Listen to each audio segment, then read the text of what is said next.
Vamos a ver los contenidos de la unidad 3. En la unidad número 2 hablamos de los conceptos de materias primas y materiales, como los bienes físicos que se incorporan en el producto final, y nos toca el turno de analizar los costos de mano de obra.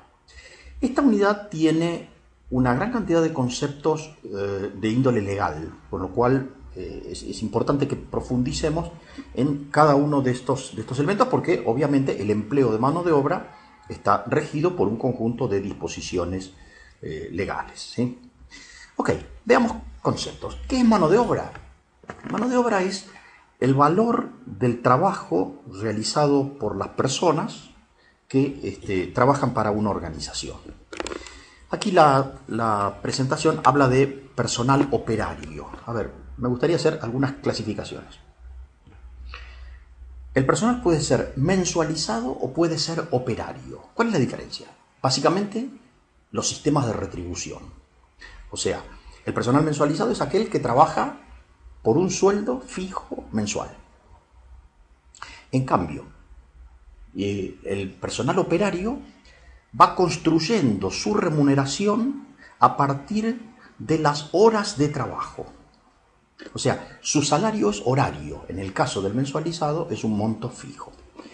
¿Por qué hacemos esta distinción? El personal operario normalmente en la gran mayoría de las actividades de nuestro país percibe su retribución cada 15 días.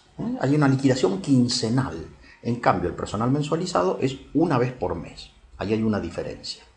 Los montos son diferentes porque el personal operario, como va trabajando a base de horas, se va haciendo el cómputo de horas y la liquidación de esas horas trabajadas. El personal mensualizado, una retribución fija mensual. Ahora, ¿esto es todo lo que podemos hablar de diferencia entre uno y otro? La bibliografía suele incorporar al personal operario como dentro del capítulo mano de obra. En cambio, el personal mensualizado lo incorpora en el capítulo de gastos de fabricación, la unidad número 5 que vamos a ver más adelante. ¿Y por qué esta diferencia? ¿Por qué? ¿No son personas? Sí, claro, ambos son tipos de personas. Lo que sucede es que esto viene de antiguo. De alguna manera, hace una buena cantidad de años, estaba el concepto de que si la empresa, si la industria tenía que producir más, la forma era incorporando personal y que ese personal realice horas de trabajo generando bienes y servicios. O sea, la mano de obra como un costo de tipo variable, o sea, subo la producción, subo la mano de obra, bajo la producción, bajo la mano de obra. En ese concepto no entraría el personal mensualizado porque tiene una retribución fija, tiene una labor fija y entonces la bibliografía lo suele catalogar como gastos de fabricación. ¿Es importante esta separación? No. La verdad, no. ¿Quieren ponerlo como mano de obra? Pónganlo como mano de obra. No hay problema. Lo más importante es determinar la cuantía, de qué cifra estamos hablando, de costos de mano de obra mensualizado o jornalizado, para luego incorporarlo al costo de los productos. Pero si seguimos la bibliografía, mano de obra, personal operario, gastos de fabricación, personal mensualizado. Se suele hablar de mano de obra directa e indirecta, y aquí valen los conceptos para todo costo directo o indirecto. La mano de obra directa, como todo costo directo, es aquella que yo puedo apropiar con precisión o a un producto o a una etapa del proceso. Entonces, el personal que en una industria de fabricación de chapa de acero está en el sector de cocinado del acero, bueno, claramente ese operario es un costo directo de esa etapa del proceso. ¿Qué sería mano de obra indirecta? Aquella mano de obra cuya labor se orienta a más de una etapa del proceso o a más de un tipo de producto, siendo coherentes con nuestra definición, digamos, anterior. La otra característica que tiene la mano de obra es que por el hecho de emplear personal, la legislación laboral argentina obliga a que la empresa asuma costos conexos, otras obligaciones, que son las llamadas cargas sociales. Sobre el tema cargas sociales vamos a hablar específicamente en la unidad 4, pero claramente estos dos conceptos son indivisibles, o sea, uno genera lo otro. Nosotros lo vamos a hacer separado por una cuestión de evaluar ciertas características, pero claramente están hermanados entre uno y otro. Ahora bien, para el personal operario existe la posibilidad de trabajar, de abonar su retribución de diferente manera. La primera característica es por hora. O sea, una persona trabaja 8 horas diarias. Si necesitamos que se quede, le pedimos que se quede. Si hay acuerdo, trabajará ese día 9, 10 horas. Claramente, si trabaja 9 o 10 horas, le pago más que si trabajó 8, porque su retribución es horaria. Entonces, ¿por qué hablo de costo fijo o semifijo? En alguna medida, que yo le pague por hora no quiere decir que sea variable el costo. Porque de pronto puede haber personal que trabaje siempre 8 horas. Con lo cual, o a lo mejor que su labor no genere un aumento de la producción. Por ejemplo, el portero de la fábrica o el chofer del automóvil del gerente. ¿Okay? No necesariamente que sea pago por hora genera una característica de costo variable. Hay una forma de pagar. Pero la otra posibilidad es pagar por rendimiento. Pagar por rendimiento significa pago por pieza, pago a destajo. Te comprometes a hacer una cierta cantidad de toneladas al mes. Si al fin del mes hiciste una mayor cantidad de toneladas, entonces te pago proporcional a esa mayor cantidad de toneladas. O por hora o por rendimiento. Diferentes esquemas. Pero el concepto principal que tenemos que manejar en este momento es ¿qué significa retribución para nuestro sistema legal? Cuando un pago efectuado a los trabajadores asume el carácter remunerativo. ¿Para qué es importante este concepto? Porque si algo es remunerativo para nuestro sistema legal, automáticamente genera cargas sociales. En cambio, si hay pagos que le realizo a los trabajadores que no es remunerativo, no es retributivo, no genera cargas sociales. De ahí deriva la importancia de este concepto que vamos a dar. Entonces, ¿qué es para nuestro sistema legal retribución? Retribución es todo pago normal y habitual que la empresa efectúa a sus dependientes, a sus trabajadores. Analicemos las dos palabras, normal y habitual. La palabra normal y habitual no quiere decir que siempre le pago lo mismo. La normalidad, la habitualidad que pide nuestra legislación es la habitualidad de que cuando se dan esas circunstancias, yo le pago al trabajador. O sea, no es que siempre le pago lo mismo. No, siempre que se den ciertas circunstancias, yo le pago, entonces es remunerativo. Doy un ejemplo. Tengo mi masa de trabajadores que trabaja 8 horas diarias. En un momento puntual, necesito que 4 personas se queden trabajando 2 horas más. ¿Es normal y habitual que trabajen 2 horas más? No, no es habitual. Pero eso significa que no es remunerativo. No, para la ley es remunerativo. ¿Por qué? Porque lo que es normal y habitual es que si el trabajador se queda después de hora, yo le tengo que pagar. Lo que es normal y habitual no se refiere al monto, sino a las circunstancias. Lo normal es que si el hombre trabaja más, yo le pague más, entonces ese pago es remunerativo. Sobre este concepto vamos a volver cuando analicemos la unidad número 4. Pero sigamos con los conceptos. Hablábamos antes de la forma de pago de tipo fija, semifija o de tipo variable. Lo variable tiene que ver con que si el operario genera mayor volumen, yo le pago más. Pero veamos algunas cuestiones interesantes para debatir. La primera cuestión, ¿valdrá la pena incentivar? O sea, ¿será conveniente para la empresa implementar mecanismos de incentivación? Sobre estas preguntas no hay una única respuesta. Parecería que si las personas son determinantes en la eficiencia, digamos que casi como que es necesario alentar, motivar, incentivar al personal para lograr esos objetivos. Si en realidad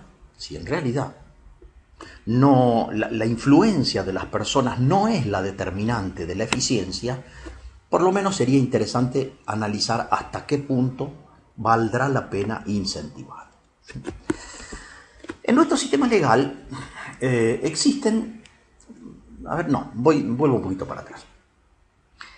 Una breve historia de cómo se regulan las condiciones laborales en nuestro país.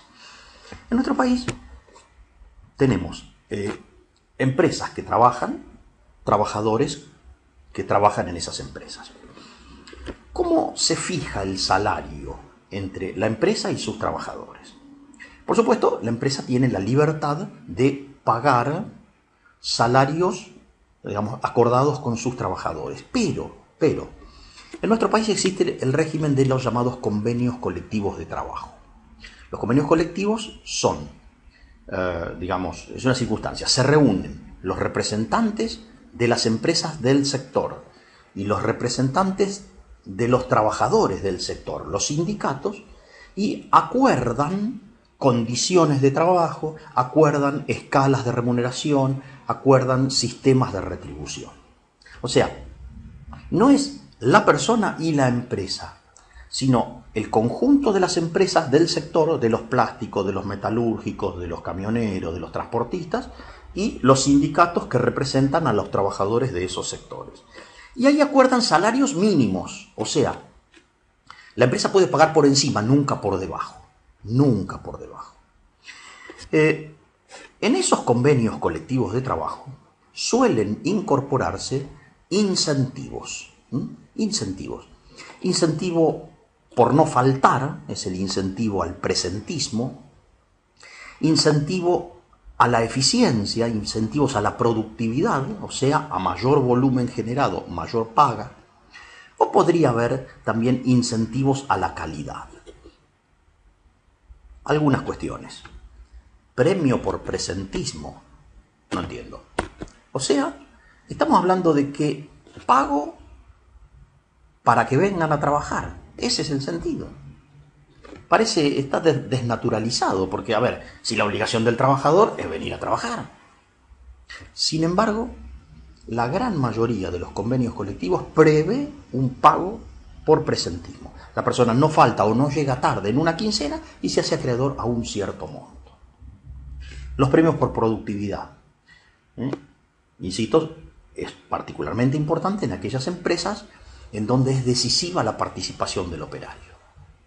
Yo he visto correr gente en una fábrica porque se había parado la prensa. La prensa tenía que dar 14 golpes por minuto. Y se había parado en 5 minutos, perdía 70 golpes, 70 piezas menos. No hay que correr en una fábrica, pero yo lo vi. ¿Pero por qué era eso? Porque las personas eran tan determinantes que la empresa les había dado un incentivo especial para que logren mayor producción. Y la gente tenía que correr. No es que tenía, la gente corría cuando la cosa no iba bien. Quizás más interesante es pensar en premios a la calidad. La calidad es un bien, es un valor que el consumidor aprecia y que vale la pena trabajar fuertemente sobre la calidad. Pero, insisto, o los convenios colectivos de trabajo nos regulan o bien la propia empresa implementa distintos sistemas de mejora, de incentivación. La clave, la mejora de la eficiencia. No hay otro motivo.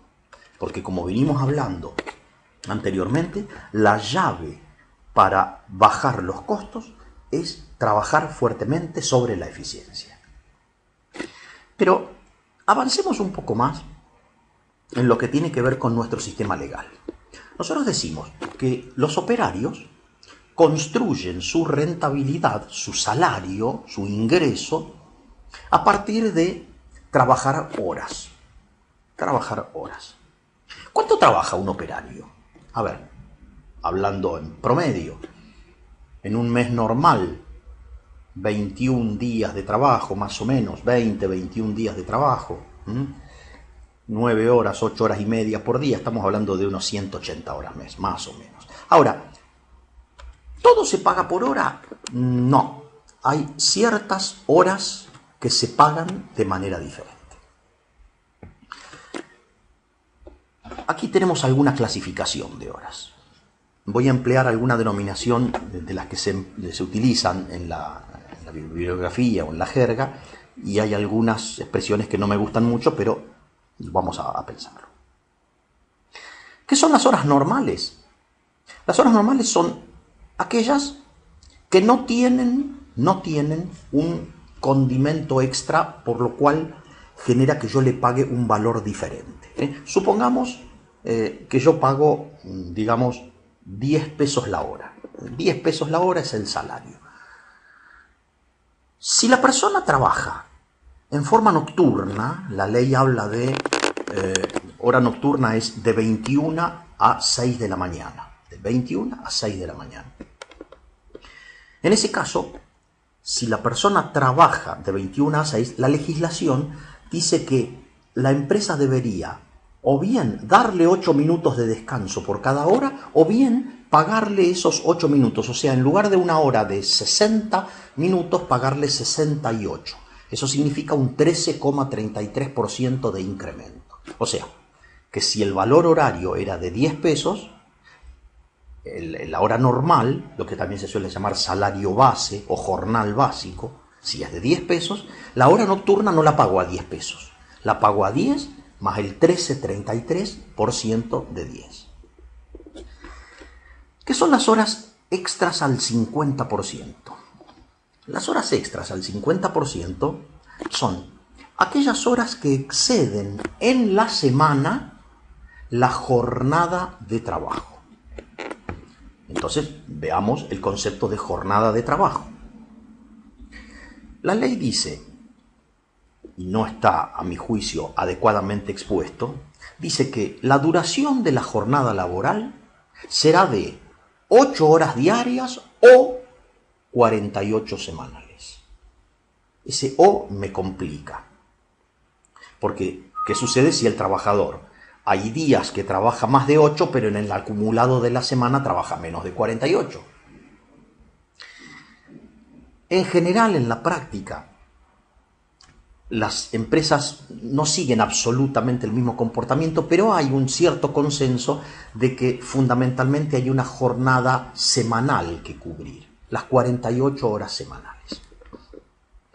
Entonces, ¿cuándo una hora extra es al 50%? Cuando el trabajador en el acumulado de la semana trabajó más de 48 horas. Y entonces, si trabajó 50 horas, listo, 2 horas las cobra al 50%. O sea, siguiendo con el ejemplo, si el salario horario era de 10, esas 2 horas las cobrará a 15, no a 10. Otra clasificación, las horas extras al 100%. No me gusta la denominación horas extras. En todo caso, debería decir horas pagadas al 100% o con el 100% de recargo. ¿Cuáles son esas horas pagadas con el 100% de recargo? Las horas trabajadas entre el sábado a la 1 de la tarde hasta el domingo a las 12 de la noche. O sea, sábado 13 horas, domingo 24 horas.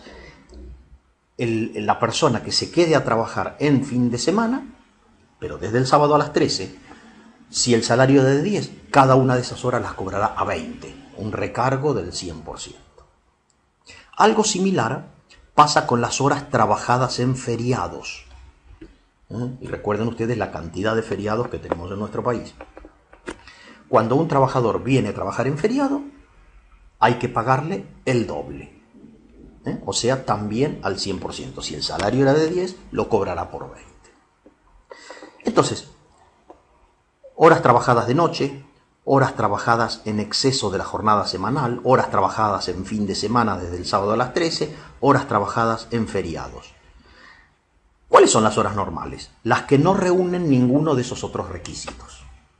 O sea, si no se trabajó de noche, si no se trabajó por encima de la jornada semanal, si no se trabajó el fin de semana, si no se trabajó esta, toda la diferencia son horas normales. Aparece también otro concepto, el concepto de retribución por antigüedad. La retribución por antigüedad no es obligatoria.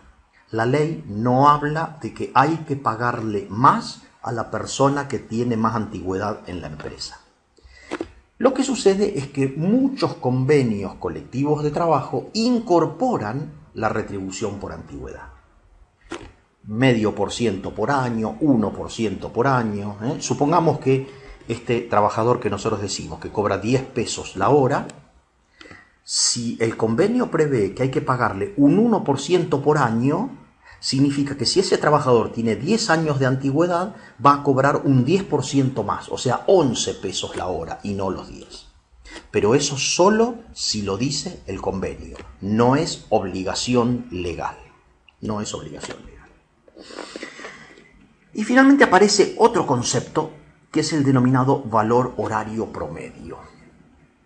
Vuelvo con el ejemplo que estoy enunciando. Si el trabajador cobra 10 pesos la hora, pero a veces trabaja de noche, a veces hace horas extras al 50%, a veces trabaja en fin de semana, a veces trabaja en feriado, en promedio, ese hombre no gana 10 pesos la hora. Si yo hago un cálculo y digo, en el numerador, monto de dinero pagado a ese trabajador, en el denominador, cantidad de horas trabajadas, evidentemente va a dar más que 10, porque algunas horas las percibió por encima de 10. Entonces la pregunta es, ¿cuánto cobra este hombre de verdad en promedio? Y cobra, insisto, numerador dinero, denominador horas, pesos por hora. Va a dar más de 10, 10,80, 10,60. La diferencia entre lo que en promedio gana respecto de esos 10 pesos de salario básico se lo denomina plus promedio. Plus promedio. ¿Y para qué sirve ese plus promedio? Ese plus promedio tiene su uso cuando hay que retribuir al trabajador en el caso de tener ausencias justificadas. De eso nos vamos a encargar en la unidad número 4. Pero este concepto es importante. Una cosa es lo que dice en la tarifa horaria, el jornal básico, y otra cosa es lo que realmente el trabajador gana por hora. Vamos a utilizar este concepto más adelante. Bien, analicemos por un momento algunos mecanismos administrativos y mecanismos de control, porque, como hemos dicho en otras oportunidades, el objetivo principal del análisis de costos es determinar el costo de producción y comercialización de cada uno de los productos. Ahora, por un lado tengo el monto que le he pagado a los trabajadores, pero ahora tengo que arbitrar mecanismos para poder obtener el costo de mano de obra por cada uno de los productos o procesos. Entonces, procedimientos administrativos. ¿Qué cosas hacen las áreas de recursos humanos en la obligación de liquidar retribuciones? Primero, tienen que hacer obviamente el cálculo de la remuneración. ¿Y cómo lo va a hacer? A partir de las horas trabajadas. Por lo tanto, hay que determinar persona por persona, en cada una de las quincenas, cuántas horas trabajó cada persona y en qué horarios trabajó, a partir de los conceptos que vimos en la diapositiva anterior. Obviamente eso o se hace manualmente o se hace por medio de un sistema, pero esencialmente hay que decirle a la computadora cuántas horas y cuándo trabajó.